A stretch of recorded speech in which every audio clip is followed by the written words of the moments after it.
एक छोटे से गांव में, जहां हर कोने में एक अजीब बगीचा था, वहां रहने वाले 3 दोस्त थे, आर्यन, राजत और अर्जुन।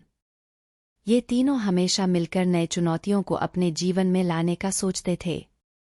एक दिन उन्होंने गांव के पास एक विशाल पुराने हवेली का पता लगाया जिसमें कहानी का एक नया अध्याय शुरू होने वाला था।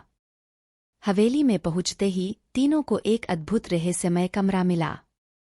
कमरे के बीच में एक गहरी बातचीत हुई और एक आवाज ने उन्हें समझाया, तुम्हें यहाँ 3 चुनौतियों का सामना करना होगा। अगर तुम सफल हो गए तो यह हवेली तुम्हारी है, लेकिन अगर हार गए तो तुम्हें गांव छोड़कर जाना होगा। पहली चुनौती थी एक बड़े पुराने बंदूक की खोज करना जो एक अलग कमरे में छुपी थी।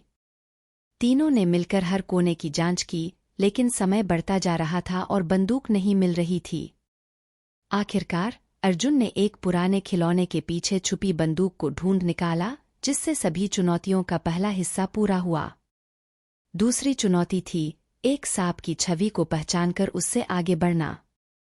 सांप की छवि विचारशीलता, साहस और जादुई दृष्टि का प्रतीक था। तीनों ने एक पुराने पुस्तक में सांप की छवि का स्पष्टीकरण ढूंढा और उसे पहचानकर आगे की दिशा में बढ़ते हुए वह चुनौती भी पार कर ली। तीसरी चुनौती थी एक पुरानी चाबी का रहस्यमयी ताला खोलकर एक सुनहरे स्तंभ को हवेली के बाहर खड़ा करना। चाबी को खोजते वक्त राजत ने हवेली के पास एक पुराने पेड़ के नीचे एक छोटी सी खुदाई देखी और वहां से चाबी को निकालकर आगे की दिशा में बहा। चाबी का उपयोग करते हुए वे हवेली के अंदर पहुंचे और सुनहरे स्तंभ को बाहर खड़ा किया।